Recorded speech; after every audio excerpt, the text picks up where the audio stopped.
botol atau di mana, dan apakah hal ini juga nantinya akan disiapkan pada pertandingan lawan Vietnam? Terima kasih. So this scenario didn't train. No. It was we had to make a goal. So yeah, we put a lot of long players in. Yes, mantap. Alhamdulillah, raksasa Asia Tenggara tersingkir dan cuma jadi ayam-ayaman skuad Garuda Muda.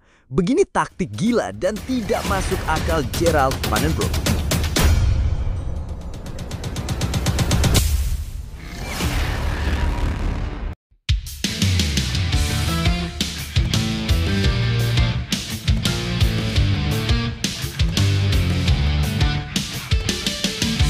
Yes, mantap. Alhamdulillah, raksasa Asia Tenggara tersingkir dan cuma jadi ayam-ayaman skuad Garuda Muda. Begini taktik gila dan tidak masuk akal Gerald Van den Broek. Mari kita bahas, teman-teman. Tapi Mimin minta tolong tonton video ini sampai selesai, agar tidak ada kesalahpahaman yang terjadi.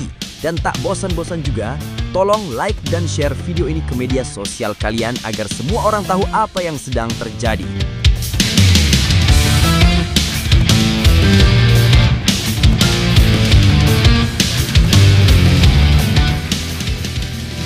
Seperti kita semua ketahui, pelatih timnas Indonesia U23 Gerald Van den Broek membuat langkah berani dan tidak biasa saat skuad Garuda Muda berhasil menyingkirkan Thailand melalui drama adu penalti dengan skor 8-7 pada laga semifinal Piala AFF U23 2025 Jumat 25/7 malam.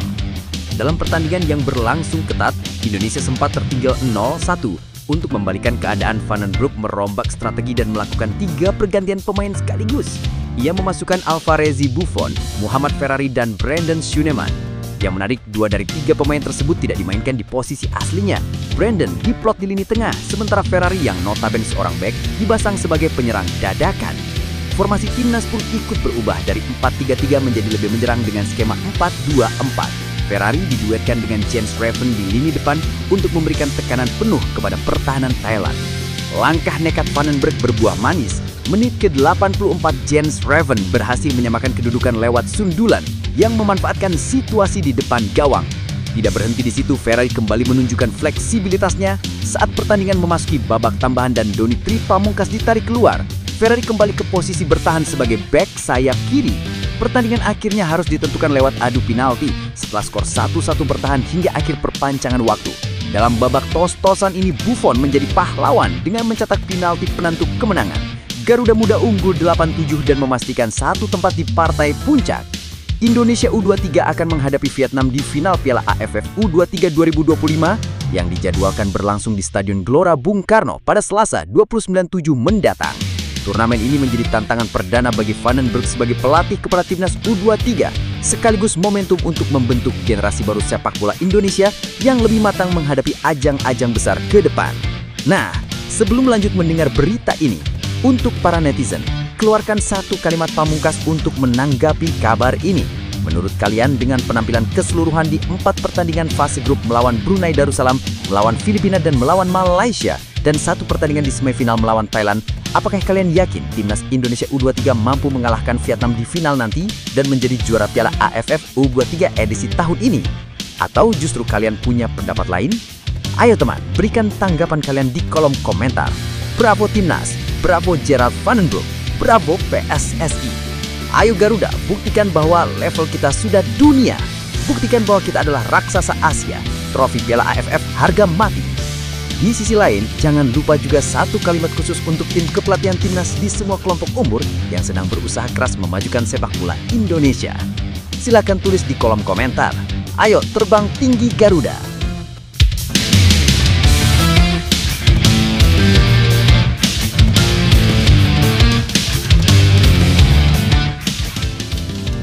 Mari kita lanjut teman-teman. Langkah yang diambil Gerald Van den Broek patut diapresiasi sebagai bentuk keberanian dan kepercayaan terhadap potensi para pemain muda. Menggeser pemain dari posisi aslinya seperti menempatkan Muhammad Ferrari sebagai penyerang jelas bukan keputusan yang lazim. Namun itulah yang membuat strategi ini begitu menarik. Di tengah tekanan besar dan tertinggal 1 gol, Van den Broek memilih bereksperimen dan itu menunjukkan naluri kepelatihan yang tak terpaku pada pakem tradisional. Perubahan taktik menjadi formasi lebih ofensif juga menunjukkan bahwa Indonesia tidak puas hanya bermain aman. Tim Garuda Muda mengambil resiko demi membalikan keadaan dan hasilnya pun sepadan. Gol penyama kedudukan dari Jens Raven datang saat tekanan terus dilancarkan ke pertahanan lawan. Ferrari yang kembali ke peran bertahan di babak tambahan juga mencerminkan fleksibilitas pemain muda Indonesia yang siap menjalankan instruksi dan beradaptasi di berbagai situasi. Ini bukan hanya kemenangan dari sisi skor, tapi juga pembuktian bahwa Indonesia memiliki mentalitas juang dan kedalaman taktik yang bisa diandalkan. Kemenangan ini lebih dari sekedar tiket ke final. Ini adalah sinyal bahwa pendekatan yang kreatif dan berani bisa menjadi kekuatan baru sepak bola Indonesia. Dan di balik semua itu, ada kepercayaan pelatih terhadap pemain dan keberanian mengambil keputusan di saat genting. Kemenangan Timnas Indonesia U23 atas Thailand bukan hanya soal skor atau lolos ke final. Ini adalah bukti bahwa keberanian dan keyakinan bisa mengubah segalanya. Saat semua tampak sulit, ketika tertinggal dan waktu terus menipis, mereka putus untuk bangkit, bukan menyerah. Gerald Vandenberg menunjukkan bahwa dalam tekanan kita masih punya ruang untuk mencoba hal baru. Tidak ada batasan untuk menang selama kita percaya pada proses, kerja tim, dan potensi diri.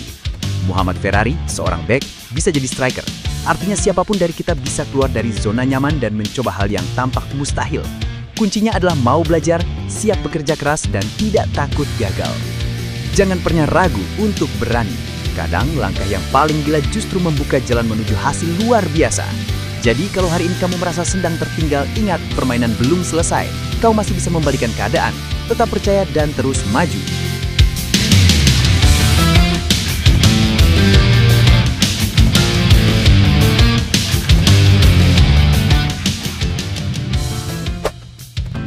Erick Thohir tegaskan Timnas U23 tak boleh takluk di kandang sendiri saat final lawan Vietnam. Menjelang laga final Piala AFF U23 2025 melawan Vietnam, Ketua Umum PSSI, Erick Thohir memberikan peringatan tegas kepada Timnas Indonesia U23 agar tidak tunduk di hadapan pendukung sendiri. Laga puncak ini akan berlangsung di Stadion Utama Gelora Bung Karno, Jakarta pada Selasa malam, 29 Juli 2025. Erick mengingatkan skuad Garuda Muda untuk tampil berani dan keras, terutama jika lawan bermain dengan gaya fisik yang agresif, sebagaimana yang biasa dilakukan oleh Vietnam. Ia tidak menginginkan Timnas U23 terlihat lemah di depan publik sendiri. Ini kali kedua kita bertemu Vietnam di final AFF U23. Tapi kali ini kita bermain di rumah sendiri. Jangan sampai diinjak-injak di kandang. Kalau mereka main keras, kita harus berani lawan juga, kata Erick pada Sabtu 26 Juli 2025. Belajar dari final 2023. Erick mengungkapkan bahwa Vietnam sebelumnya telah menunjukkan permainan keras saat menghadapi Indonesia U23 di final AFF U23 2023 di Thailand, di mana Garuda Muda kalah lewat adu penalti. Oleh karena itu, menurutnya penting bagi pemain Indonesia untuk tampil lebih tegas dan percaya diri. Dulu di Thailand mereka bermain keras, jadi kita sekarang harus berani juga. Tapi tentu bukan untuk menyakiti, ujarnya. Bermain keras bukan berarti bermain kasar atau mencederai lawan. Yang dimaksud adalah para pemain seperti Jens Raven dan rekan-rekannya harus siap berduel, bertarung dalam setiap bola, dan tidak gentar secara mental. Kita bukan mau mencelakai lawan, itu bukan sepak bola. Tapi pemain kita harus punya nyali. Final seperti ini butuh mental kuat, lanjutnya. Target juara di tanah sendiri. Timnas Indonesia U23 mentargetkan gelar juara dalam turnamen ini. Terakhir kali Indonesia meraih gelar di ajang yang sama adalah pada tahun 2019. Kini, dengan dukungan penuh dari supporter di SUGBK, peluang untuk meraih kembali kejayaan terbuka lebar. Lebih lanjut, situasi ini mencerminkan semangat nasionalisme yang kuat dari Erick Thohir sebagai Ketua Umum PSSI. Pernyataannya yang tegas menunjukkan bahwa ia ingin para pemain muda Indonesia tampil berani, apalagi laga final ini berlangsung di tanah air sendiri. Ada unsur psikologis yang coba dibangun, bahwa Garuda Muda tidak boleh tampil inferior di hadapan pendukung sendiri, apapun kekuatan lawan. Namun, ada garis tegas yang ia sampaikan, bermain keras tidak sama dengan bermain kasar. Ini penting agar semangat juang tinggi tetap dijaga dalam batas sportivitas. Sebab di level kompetisi seperti ini, keberanian dan daya tahan mental kerap menjadi pembeda antara juara dan runner-up. Pernyataan Erick juga sekaligus menjadi bentuk antisipasi terhadap reputasi Vietnam yang dikenal agresif dan tak segan bermain fisik. Hal ini adalah bentuk pembekalan mental bagi pemain agar mereka tidak gentar, tapi juga tidak terpancing untuk bermain destruktif. Dari sisi lain, tekanan publik juga besar. Bermain di kandang bisa jadi pedang bermata dua, bisa menjadi kekuatan, bisa pula jadi beban. Maka, penekanan pada keberanian dan mental juara dari Erik penting agar pemain tetap fokus dan tidak ciut saat menghadapi tekanan tinggi di laga final. Secara keseluruhan, ini adalah pendekatan yang realistis dan strategis, memadukan keberanian bertanding dengan tanggung jawab moral untuk tetap menjunjung fair play. Final adalah panggung untuk para pejuang sejati. Ini bukan sekedar soal siapa yang lebih kuat atau lebih cepat, tapi siapa yang punya nyali untuk berdiri tegak, bahkan ketika tekanan datang dari segala arah. Bermain di kandang adalah kehormatan.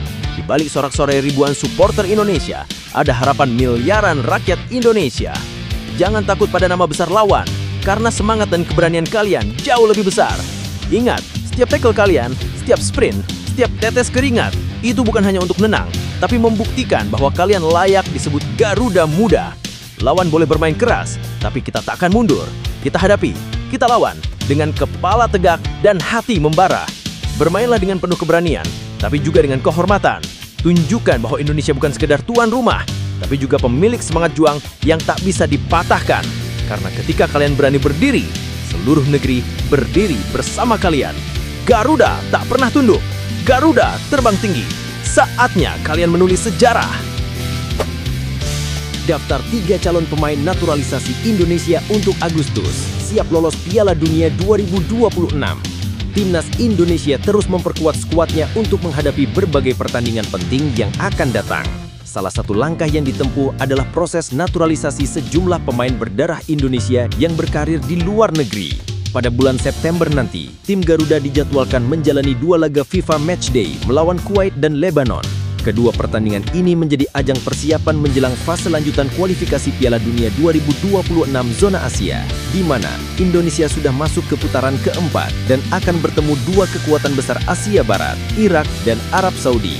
Karena hanya juara grup yang otomatis lolos ke Piala Dunia, sementara posisi runner-up masih harus berjuang di babak play-off antar konfederasi, tambahan kekuatan melalui naturalisasi dianggap sangat krusial.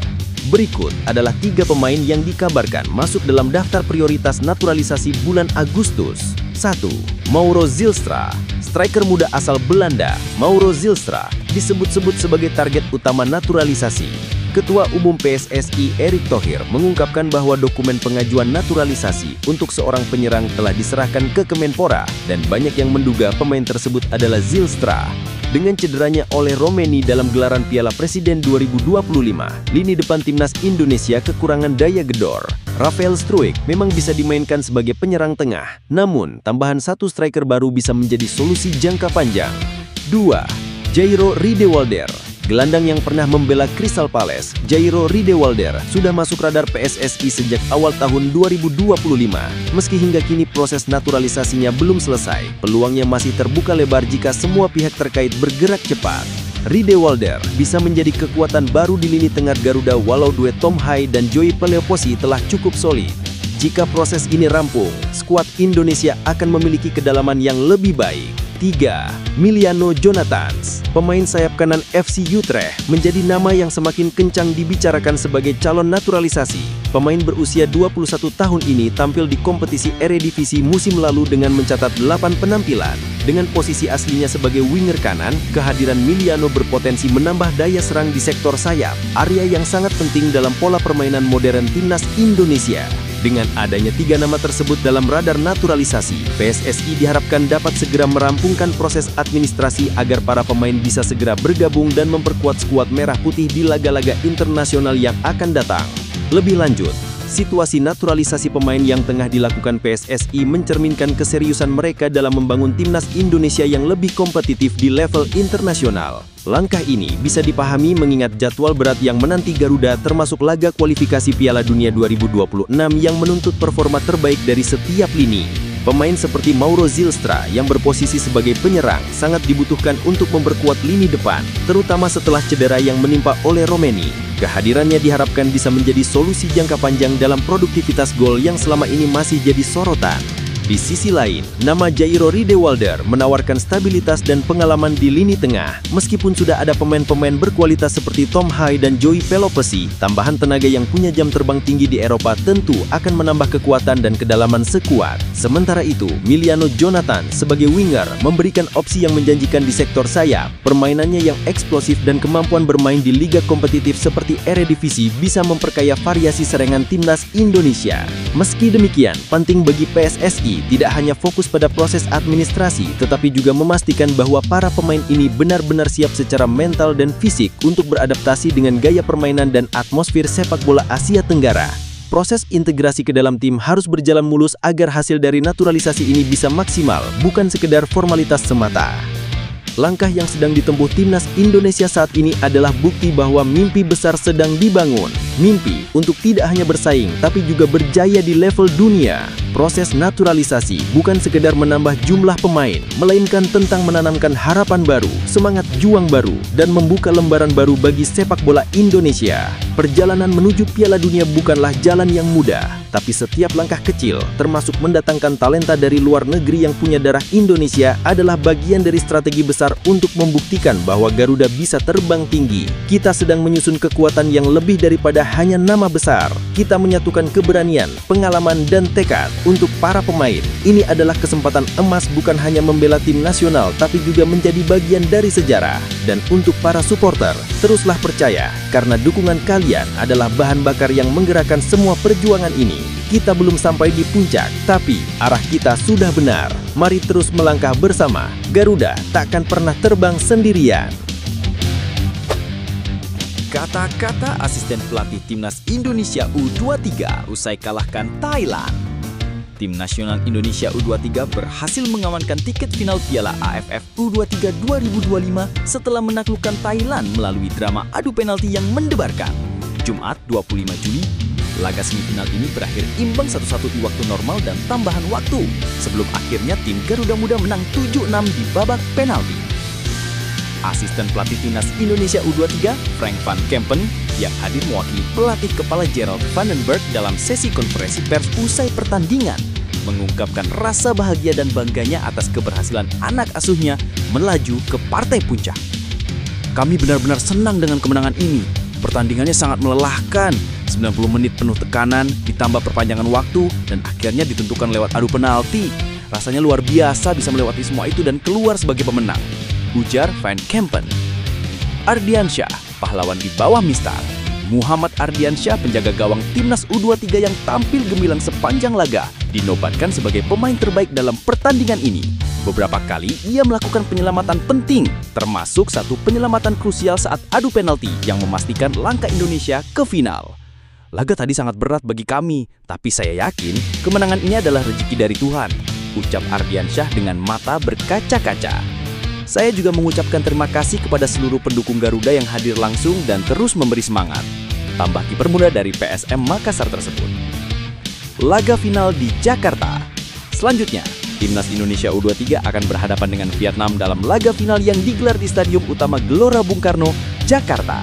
Selasa malam, 29 Juli, pertandingan ini akan menjadi momen penting bagi pelatih Vandenberg dan skuad Garuda Muda dalam mengukir sejarah baru di kawasan Asia Tenggara. Lebih lanjut, kamu tahu apa yang harus lakukan? Kemenangan Timnas Indonesia U23 atas Thailand adalah momen emosional sekaligus penting dalam perjalanan sepak bola usia muda Indonesia. Bukan hanya soal hasil di atas kertas, tapi lebih pada bagaimana tim ini menunjukkan mental bertanding yang kuat hingga akhir. Bermain selama 120 menit dan tetap tenang di adu penalti menggambarkan kematangan yang sedang tumbuh dalam skuad Garuda Muda. Pujian layak diberikan kepada Muhammad Ardiansyah yang tampil luar biasa di bawah Mistar. Penyelamatan-penyelamatannya, termasuk saat adu penalti, jadi pembeda yang sangat menentukan. Sikap rendah hatinya setelah laga juga menunjukkan karakter yang baik sebagai pemain muda yang sedang berkembang.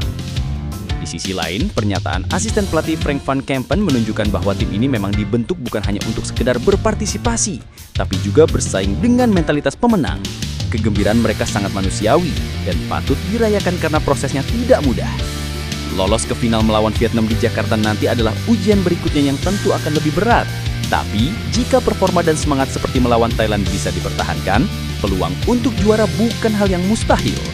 Tim ini perlahan menunjukkan bahwa generasi muda Indonesia bisa bersaing di level regional dengan percaya diri dan kualitas. Jangan pernah meremehkan kekuatan mimpi dan kerja keras. Apa yang ditunjukkan oleh Timnas Indonesia U23 adalah bukti bahwa semangat juang, ketekunan, dan keberanian untuk menghadapi tekanan bisa membawa kita melewati rintangan paling berat. Meski lawan lebih diunggulkan, mereka tetap berdiri tegak, bertarung sampai menit terakhir, dan akhirnya menang. Kamu juga bisa seperti mereka dalam bidang apapun yang kamu geluti. Kemenangan tidak selalu datang dari mereka yang paling kuat, tapi dari mereka yang tak pernah berhenti mencoba. Ketika kamu merasa lelah, ingat bahwa hasil besar sering datang dari proses yang panjang dan tidak terlihat. Teruslah melangkah, walau perlahan. Jangan takut gagal, karena gagal adalah bagian dari cerita orang-orang hebat. Dan saat waktumu tiba, kamu akan berdiri di puncak, bukan karena keberuntungan, tapi karena kamu sudah bekerja keras untuk sampai ke sana. Percayalah, kamu lebih kuat dari yang kamu kira.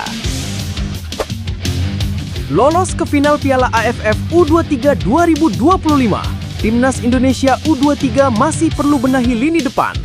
Bek Timnas Indonesia U23 Kadek Arel menyambut dengan penuh semangat keberhasilan timnya menembus final Piala AFF U23 2025. Namun, ia juga tidak menutup mata terhadap masalah di lini depan yang masih belum tampil optimal, terutama jelang duel puncak melawan Vietnam. Pada laga semifinal yang berlangsung di Stadion Utama Gelora Bung Karno, Jakarta, Jumat malam 25 Juli 2025, skuad Garuda Muda sempat beberapa kali menciptakan peluang emas ke gawang Thailand. Sayangnya, hanya satu peluang yang berhasil dikonversi menjadi gol oleh Jens Reven pada menit ke-84 berkat asis dari Rehan Hanan. Laga pun berakhir imbang di waktu normal, dan Indonesia memastikan tiket ke final lewat adu penalti yang dramatis dengan skor 7-6. Finishing masih jadi pekerjaan rumah. Kadek Arel mengakui bahwa penyelesaian akhir menjadi titik lemah yang perlu segera diperbaiki. Menurutnya, permasalahan ini sudah terlihat sejak laga melawan Malaysia dan kembali terulang saat melawan Thailand. Ya, finishing memang menjadi catatan penting buat kami. Sejak lawan Malaysia pun, kami kesulitan mencetak gol meskipun banyak peluang. Tapi saya lihat secara permainan, tim kita semakin membaik, ujar Kadek usai pertandingan. Fokus latihan sebelum final. Menjelang final menghadapi Vietnam, Kadek menyebut bahwa tim pelatih sudah merencanakan sesi latihan khusus untuk memperbaiki penyelesaian akhir. Ia memastikan seluruh pemain akan memanfaatkan waktu yang ada sebaik mungkin. Untuk persiapan final nanti, penyelesaian akhir akan kami evaluasi dalam latihan. Ini akan jadi fokus utama kami sebelum pertandingan. Lanjutnya, misi juara AFF U23 2025. Indonesia U23 menargetkan gelar juara dalam turnamen kali ini guna mengulang kesuksesan seperti pada edisi 2019. Tantangan besar menanti di partai final melawan Vietnam U23 yang dijadwalkan digelar di SUGBK Selasa 29 Juli 2025 pukul 20 waktu Indonesia Barat. Garuda Muda akan berjuang mati-matian untuk meraih kemenangan demi membawa pulang trofi Piala AFF U23 2025 ke tanah air. Lebih lanjut, situasi yang dihadapi Timnas Indonesia U23 saat ini menunjukkan kombinasi antara kemajuan dan tantangan. Di satu sisi, keberhasilan melaju ke final Piala AFF U23 2025 adalah pencapaian yang patut diapresiasi. Ini menunjukkan mental bertanding yang kuat dan kerja keras seluruh tim. Terlebih mereka berhasil melewati adu penalti melawan Thailand, situasi yang kerap penuh tekanan. Namun, masalah di lini depan tidak bisa diabaikan. Meskipun menciptakan banyak peluang, efektivitas dalam mencetak gol masih menjadi kelemahan yang terlihat jelas. Ketajaman di depan gawang menjadi aspek penting yang bisa menentukan nasib tim di laga final nanti. Kemenangan tidak hanya ditentukan oleh jumlah peluang, tapi oleh kemampuan mengkonversi peluang tersebut menjadi gol. Komentar Kadek Arel cukup realistis dan menunjukkan bahwa para pemain dan staf pelatih sadar akan kekurangan yang perlu segera dibenahi. Sikap ini positif karena menyeratkan semangat untuk terus berkembang dan tidak cepat puas hanya karena sudah sampai di final. Melawan Vietnam tentu akan menjadi ujian berat. Tim lawan dikenal punya organisasi permainan yang rapi dan disiplin tinggi. Jika penyelesaian akhir masih lemah, maka peluang meraih gelar bisa terancam. Oleh karena itu, memperbaiki efisiensi serangan dalam waktu singkat menjadi prioritas utama.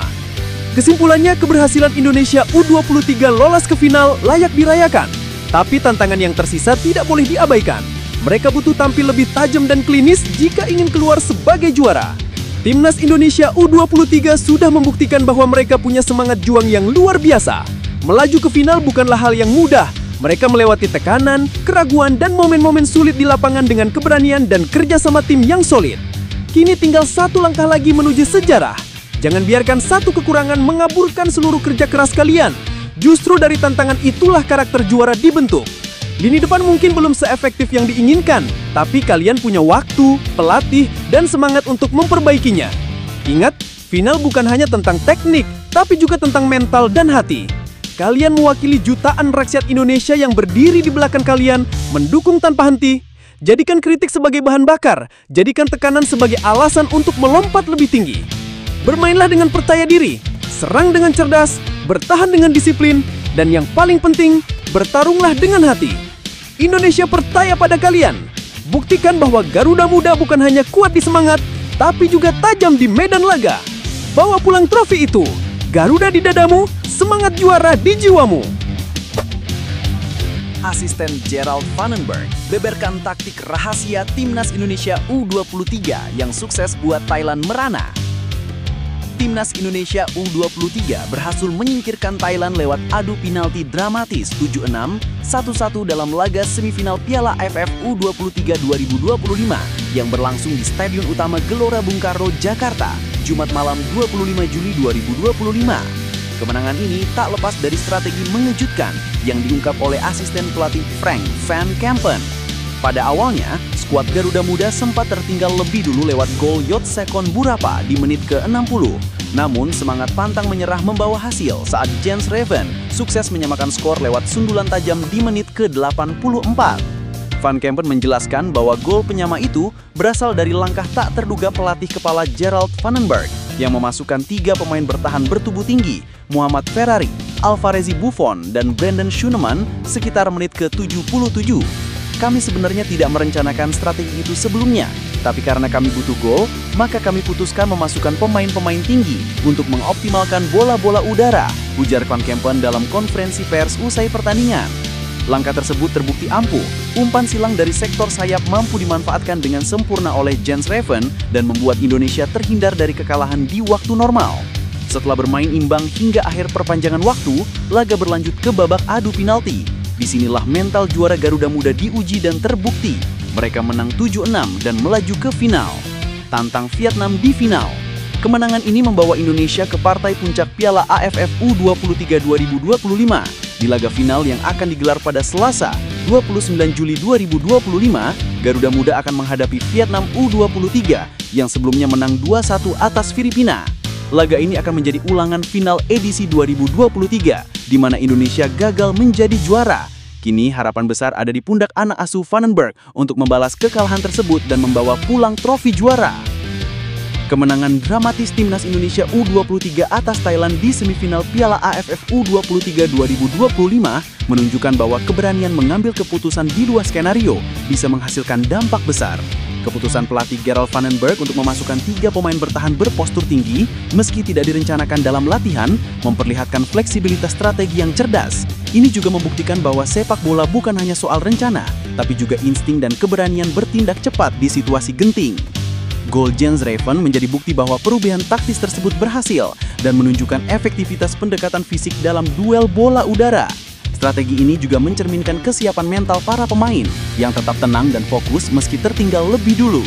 Di sisi lain, keberhasilan dalam adu penalti menyoroti perkembangan mentalitas pemain muda Indonesia. Dulu, adu penalti sering jadi momok bagi tim nasional di berbagai level, tapi kini mereka tampil percaya diri dan solid. Dengan final menghadapi Vietnam menanti, kemenangan ini bukan hanya kemenangan di atas kertas. Ini adalah bukti bahwa kerja keras, keyakinan, dan keberanian melangkah di luar zona nyaman bisa mengubah keadaan dalam sekejap. Saat tertinggal, mereka tidak menyerah. Saat rencana awal tak berjalan, mereka berani mencoba cara baru. Dan saat tekanan datang di adu penalti, mereka tetap tenang dan fokus. Itulah mental juara sejati. Ingat, jangan pernah takut untuk mencoba hal baru saat rencana lama tidak berjalan. Kadang, langkah tak terduga adalah pintu menuju kemenangan. Jangan berhenti percaya pada dirimu sendiri, bahkan ketika situasi terasa berat. Justru di tengah tekanan, potensi terbesar kita bisa muncul. Ingat, juara bukan hanya yang paling kuat, tapi mereka yang paling berani untuk terus berjuang sampai akhir.